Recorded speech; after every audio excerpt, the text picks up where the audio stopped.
అప్పుల బాధలు వెంటాడుతున్నాయా? అయితే 6 JVR వారి జాతిరత్నాలు ధరించండి. వెల్కమ్ బ్యాక్ టు మనం టీవీ. నేను మీ పవన్ బెస్వాడ. అత్యంత భారీ దుర్ఘటన. ఎయిర్ ఇండియా విమానం క్రాష్ అవ్వటం, 242 మంది ప్రయాణికులుంటే 241 మంది. అదేవిధంగా అంటే ఆ సిబ్బందితో పాటు ఆ పైలట్లతో పాటు అదేవిధంగా ఆ ప్లేన్ వెళ్ళి మెడికోస్ భవనం పైన కుప్పకూలితే ఆ భవనంలో లంచ్ టైంలో లంచ్ చేస్తున్నటువంటి 20 మంది ఆ రోజు చనిపోవటం, ఆ తర్వాత మరో 14 మంది చనిపోవటం కూడా అత్యంత దారుణమైనటువంటి దురదృష్టకరమైనటువంటి ఘటన. దాంట్లో అంత పెద్ద ప్రమాదంలో, ఇంత భారీ ప్రమాదంలో ఒకే ఒక్కడు బతికి బయటపడ్డాడు. అది కూడా విమానంలో ప్రయాణించేటువంటి వ్యక్తి బతికి బయటపడటం నిజంగా అందరినీ ఆశ్చర్యానికి గురిచేసింది. ఇంత పెద్ద ప్రమాదంలో ఎవరు ఏ ఒక్క ప్రాణం కూడా మిగలకుండా ఆ ఒక్క వ్యక్తే బతికితే ఖచ్చితంగా ఆ వ్యక్తి మృత్యుంజయుడు అని చెప్పేసి దేశం అంతా చెప్పుకుంది, ప్రపంచం కూడా ఆశ్చర్యపోయింది ఎలా బతకగలిగాడు ఈ వ్యక్తి అని చెప్పేసి. అయితే దీని మీద అనేక రకాల వార్తలు వచ్చాయి. ఫ్లైట్ కోరడంతో విరిగిపోయి చెల్లాచెదురైన నేపథ్యంలో విరిగిపోయి తన సీటు ఎక్కడికో విసిరివేయబడింది అని చెప్పేసి తనే క్లియర్గా చెప్పడం జరిగింది ఆ మీడియాకి ఇచ్చినటువంటి చిన్న చిన్న క్లిప్స్లో. అయితే ఈ విశ్వాస్ కుమార్ రమేష్ అనే వ్యక్తి ఒక్కడే బతికి బట్టకట్టాడు. మిగతా వాళ్ళందరూ చనిపోయారు. మెడికోస్ ఆ రోజే 24 మంది వరకు చనిపోయారు. ఆ తర్వాత మరొక 10 మంది వరకు చెప్తే మొత్తం 33 మంది వరకు మెడికల్ కూడా బయట ఉన్న వ్యక్తులు ఎవరైతే ఆ ప్రయాణానికి సంబంధం లేని వ్యక్తులు కూడా చనిపోయారు దీంట్లో. కానీ ప్రయాణించినటువంటి ఈ వ్యక్తి బతకడం అందరినీ ఆశ్చర్యానికి గురిచేసింది. ఒకసారి విశ్వాస్ కుమార్ రమేష్ ఈ వ్యక్తికి సంబంధించిన ఒక వీడియో ఇప్పుడు సోషల్ మీడియాలో వైరల్గా మారింది. ప్రమాదం జరిగిన తర్వాత ఏదో ఆ ప్రమాదానికి బయట ఉన్న వ్యక్తి దానివల్ల ఎంతో కొంత గాయపడి ఎలా అయితే నడిచొస్తున్నాడో అలా నడిచొచ్చారు ఈ వ్యక్తి.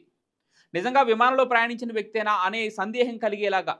ఒకసారి ఈ వీడియో మీరు కూడా క్లియర్గా చూస్తే విమానం అక్కడ మంటల్లో కాలి బూడిదవుతా ఉంది. కానీ విమానంలో ప్రయాణించిన వ్యక్తి మాత్రం సాదాసీదాగా అంటే కొద్ది గొప్ప గాయపడి సాదాసీదాగా నడిచొస్తున్నటువంటి విజువల్స్ ఇప్పుడు సోషల్ మీడియాలో విపరీతంగా ట్రెండ్ అవుతున్నాయి. ఎస్, ఇక్కడ మీరు క్లియర్గా చూడొచ్చు. ఫోన్ మాట్లాడుతూ వస్తున్నాడు ఆ వ్యక్తి. అక్కడ వెనక పక్క విమానం కాలి బూడిదవుతా ఉంది. అందులో ఉన్న ఇంకా నాకు తెలిసి ఆ మంటల్లో అప్పటికి ఇంకా ఎన్ని ప్రాణాలు బతుకున్నా కూడా ఆ మంటలో కాలి సజీవ దహనం అయిపోయారు వాళ్ళు. ఇక ఈ వ్యక్తి మాత్రం చాలా సాదాసీదాగా నడిచి రావడం అందరినీ ఆశ్చర్యానికి గురిచేస్తుంది. ఇంత పెద్ద ప్రమాదంలో గాయపడి ఎలా బయటపడ్డాడు అనే ఆశ్చర్యం ఒక ఎత్తు అయితే, అక్కడ కాలిన గాయాలతో కూడా నడిచి రాగలిగే అంత ఈజీగా ఎలా బయటపడ్డాడని అందరినీ ఆశ్చర్యానికి గురిచేస్తుంది. ఇప్పుడు అంటాం కదా, ఆవగింజంత అదృష్టం అంటాం కదా, మేబీ అది బాగా వర్కౌట్ అయినట్టుంది ఈ విశ్వాస్ కుమార్కి.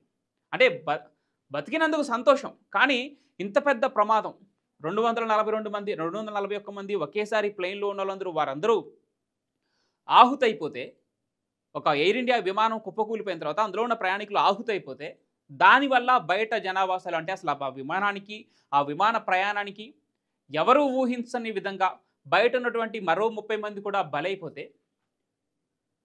అంటే 272 మంది అంటున్నారు మొత్తం. ఇంకా మృతుల సంఖ్య పెరిగే అవకాశం ఉన్నట్టు తెలుస్తుంది. వారికి ఏమి కాకూడదని కోరుకుందాం, కానీ ఇంకా మృతుల సంఖ్య పెరిగే అవకాశం ఉందని కేంద్ర ప్రభుత్వం చెబుతున్నటువంటి మాట. సో అంతమంది చనిపోతే, ప్రయాణానికి సంబంధం లేని వాళ్ళు కూడా 33 మంది చనిపోతే, ప్రయాణంలో ఆ విమానంలో భాగమైనటువంటి ఈ వ్యక్తి, ఆ ప్రయాణంలో భాగమైనటువంటి ఈ విశ్వాస్ కుమార్ రమేష్ అనే వ్యక్తి ఎలా బయటపడ్డాడు అనేది అందరినీ ఆశ్చర్యానికి గురి చేస్తుంది. ఇప్పటికే మీరు కూడా చూసే ఉంటారు దీనికి సంబంధించిన విజువల్స్. మళ్ళీ ఒకసారి చూడొచ్చు మనం క్లియర్గా. ఎస్, ఫోన్ మాట్లాడుతూ ఎవరికో ఆ ఇన్ఫర్మేషన్ చెప్తూ వస్తున్నాడు ఆ వ్యక్తి. అక్కడున్న వాళ్ళందరూ చెప్తున్నాడు, ఎవరు నువ్వు, ఎట్లా, ఏం జరిగిందంటే, నేను ఆ విమానంలో ఆల్రెడీ నేను కూడా ట్రావెల్ చేస్తున్నా, వెళ్తున్నా లండన్కి అని చెప్తున్నాడు వాళ్ళకి. విపరీతంగా గాయాలయ్యాయి, తలకి ఆల్రెడీ కాలిన గాయాలు కూడా మనం చూడవచ్చు ఆ బాడీ పైన. చేతులు అటుపక్క ఆయనకి లెఫ్ట్ సైడ్ కూడా బాగా కాలినట్టు చెప్తా ఉంది. ఆయన మీడియాకి ఇచ్చినటువంటి ఒక ఇంటర్వ్యూలో ఆయన చెప్పడం జరిగింది. ఆ తర్వాత ఈ ప్రమాదం జరిగిన తర్వాత 2 రోజులకి అహ్మదాబాద్ ప్రధానమంత్రి నరేంద్ర మోడీ గారు కూడా వెళ్ళడం జరిగింది. ఈ విశ్వాస్ కుమార్ రమేష్తో అసలు ఏం జరిగింది, ఎలా అని కనుక్కోవడం జరిగింది. ఆయన పోసకొచ్చినట్టు చెప్పాడు.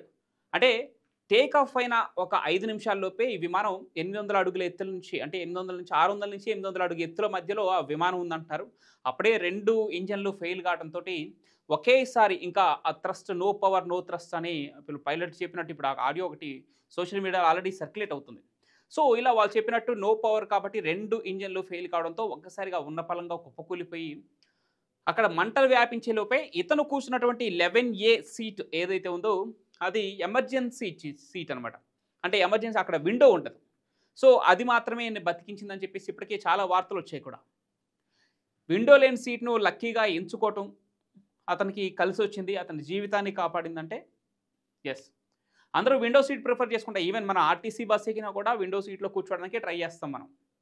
సో ఆ 11A సీట్ ఈ ప్రమాదంలోనే కాదు, గతంలో కూడా ఒక క్రికెటర్ ఇంటర్నేషనల్ ప్లేయర్ అయిన ఆ ప్లేయర్‌కి 11A సీట్‌లో కూర్చోవటం వల్లనే ఒక పెద్ద విమాన ప్రమాదం నుంచి దాదాపుగా 260 మంది ఉంటే దాంట్లో కూడా 220 మంది చనిపోతే బతికిన వాళ్ళలో ఈ 11A సీటు ఎంచుకున్నటువంటి ఆ క్రికెటర్ కూడా ఉన్నాడు. సో ఇక్కడ కూడా ఇదే ఈ ఎయిర్ ఇండియా 787 డ్రీమ్ లైనర్‌లో కూడా ఈ విశ్వాస్ కుమార్ రమేష్ అనే వ్యక్తి ఆ 11A సీట్‌ని ఎంచుకున్నాడు. ప్రధానమంత్రి నరేంద్ర మోడీ గారు అడిగినప్పుడు ఈయన చెప్తున్నటువంటి ఒక విధానం అంటే పైకి లేచి కింద పడేలోపు అసలు ఏం జరుగుతుందో తెలియని పరిస్థితి. అంతలోకే అంత టెన్షన్‌కు గురైపోయాం. సెకండ్స్‌ల వ్యవధిలో కుప్పకూలిపోవటం, ఫ్లైట్‌కి ముందు నుంచి మంటలు రావటం. వెంటనే నా సీట్ ఎక్కడికో ఎగిరిపోయింది. నేను అప్పుడే అన్‌కాన్షియస్ అయిపోయాను. మంటలు అంటే ఆ బ్లాస్ట్ జరిగిన తర్వాత మాత్రమే నాకు మేలుకొచ్చింది. అక్కడి నుంచి తప్పించుకొని ఎలాగోలా బయటపడగలిగాను. ఎలా బతికానో నాకే తెలీదు. అంతా ఒక కలలాగా సెకండ్స్‌లో జరిగిపోయిందని చెప్పేసి ప్రధానమంత్రి నరేంద్ర మోడీ గారికి చెప్పడం జరిగింది. ఆ తర్వాత నువ్వు త్వరగా కోలుకోవాలని చెప్పేసి చెప్పడం జరిగింది. ఇప్పటికే ఆ మృతులకి ఈ టాటా కంపెనీ ఒక్కొక్క ₹1,00,00,000 చొప్పున ఒక్కొక్క మృతుల కుటుంబాలకు అందించడానికి ఒప్పుకుంది. అదేవిధంగా మెడికోలు ఎవరైతే చనిపోయారో వాళ్ళకు కూడా ₹1,00,00,000 అందిస్తానని చెప్పింది. ఆ మెడికోల్ భవనాన్ని తిరిగి రీకన్‌స్ట్రక్ట్ చేస్తామని చెప్పింది.